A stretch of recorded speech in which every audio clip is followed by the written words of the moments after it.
அன்பே நந்தனா, என்னால உன்னை தொட முடியாது, நீ சொல்வதை கேட்க முடியாது, ஆனா நீ எப்போதும் என் கூட இருப்பதாக உணர முடியுதுண்டு பாடி சித்ரா அவங்க தன்னுடைய மகளுடைய நினைவு நாள் அதுவுமா தன்னுடைய சமூக நல பக்கங்கள்ல உருக்கமா ஒரு சில விஷயங்கள் சொல்லியிருக்காங்க. இதை பத்தி தமிழ் பிரபலம் ஒருத்தர் காலமான செய்தி வெளியா இருக்குது. யார் அந்த பிரபலம், அவருக்கு என்னாச்சுன்னு வாங்க முடியா இப்ப இந்த வீடியோல பார்க்கலாம். சின்ன குயில், இசைக்குயில் என ரசிகர்களால் அழைக்கப்படும் சித்ரா தமிழ், தெலுங்கு, கன்னடம், இந்தி, அசாமி, வங்காளம் என பல மொழி திரைப்படங்களில் பல பாடல்களை பாடியிருக்காங்க. 40 ஆண்டுகளுக்கு மேலாக திரைத்துறையில் பல ஹிட் பாடல்களை பாடி ரசிகர்களிடையே மகிழ்ச்சி வருவாங்க தான் சித்ரா. இவங்க 6 முறை தேசிய விருதையும் 6 முறை தென்னிந்திய ஃபிலிம்ஃபேர் விருதையும் வாங்கியிருக்காங்க. சித்ராமாவுடைய மகள் நந்தனா 9 வயதில் நீச்சல் குளத்தில் மூழ்கி இறந்துட்டாங்க. அவங்க இறந்து பல வருடங்கள் ஆனாலும் அவங்களுடைய இறப்பை சித்ராமாவால் தாங்கிக் கொள்ள முடியல. அவங்களுக்கு நண்பர்களும் திரைத்துறைக்கும் கொஞ்சம் கொஞ்சமாக தேற்றி வர்றாங்க. ஆனாலும் இழப்பு தானே. ஒவ்வொரு வருஷமும் குழந்தையின் பிறந்த நாளின் போதும் இறந்த நாளின் போது சித்ராமா உருக்கமாக தன்னுடைய சமூக பக்கங்களில் ஒரு சில பதிவுகளை போடுவாங்க. அந்த வகையில் இன்னைக்கு நந்தனாவுடைய நினைவு நாள். சித்ராமா தன் மகளோட நினைவு நாள் ஞாபகமாக சமூக வலைதளத்தில் ஒரு பதிவிட்டிருக்காங்க. அந்த பதிவில் அவங்க என்ன சொல்லியிருக்காங்கன்னா, என்னால் உன்னை தொட முடியாது, நீ சொல்வதை கேட்க முடியாது, என்னால் உன்னை பார்க்க முடியாது, ஆனால் நீ எப்போதும் என்னுடன் இருப்பதை என்னால் உணர முடிகிறது.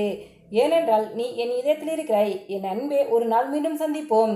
உன்னை இழந்தது வழியே சொல்லவே முடியாது. வானத்தில் பிரகாசிக்கும் மிகப்பெரிய நட்சத்திரமாக தான் நீ இருப்பாய் என்பது எனக்கு தெரியும்.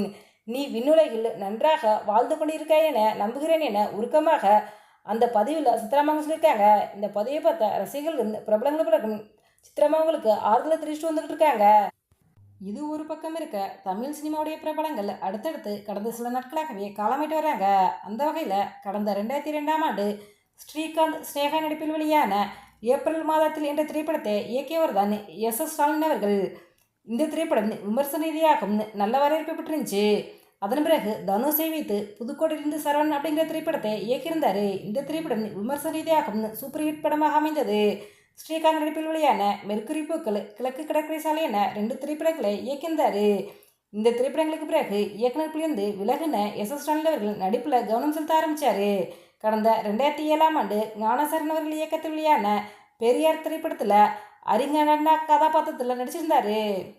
இவர் இந்த திரைப்படத்திற்கு பிறகு ராவணன், ஆண்டவன் கட்டளை, சர்க்கார், பொம்மை நாயகி, மகாராஜா என பல திரைப்படங்களில் துணை கதாபாத்திரத்தில் நடிச்சிருந்தார். விஜய் சேதுபதி நடிப்பில் வெளியான ஆண்டவன் கட்டளை திரைப்படத்தில் போலி பாஸ்போர்ட் தயாரிக்கும் நபராக தான் அவர் நடிச்சிருந்தார். இவர் கடைசியாக நடித்த திரைப்படம் மகாராஜா தான். இவருக்கு கடந்த சில மாதங்களாகவே உடல்நிலை சரியில்லாமல் மருத்துவமனையில் அனுமதிக்கப்பட்டு சிகிச்சை பெற்று வந்ததாகவும் சொல்லப்படுகிறது. இவருக்கு நடிகர் ஸ்டாலின் அவர்கள் மருத்துவ உதவி செஞ்சாராம். இந்த நிலையில் மருத்துவமனையில் சிகிச்சை பெற்று வந்த எஸ் ஸ்டாலின் அவர்களை இப்போ சிகிச்சை பலன்றே காலமேற்காரு. இவர் காலமான செய்தி வெளியானதுக்கும் திரைப்பிரபலங்களுக்கும் ரசிகர்களுக்கும் அதிர்ச்சியையும் சோகத்தையும் ஏற்படுத்திருக்குது. இவருடைய மறைவிற்கு திரைப்பிரபலங்கள் பலரும் தங்களுடைய இரங்கல்களை தெரிவித்து வந்துகிட்டு இருக்காங்க. இவருடைய இறுதி சடங்கு இன்று மாலை வலசரவாக்கம் மின் மயானத்தில் நடைபெற இருப்பதாக தகவல் வெளியாயிருக்குது. எங்களுடைய சில சிறப்பாக ஆழ்ந்த இரங்கலை தெரிவித்துக் கொள்கிறோம்.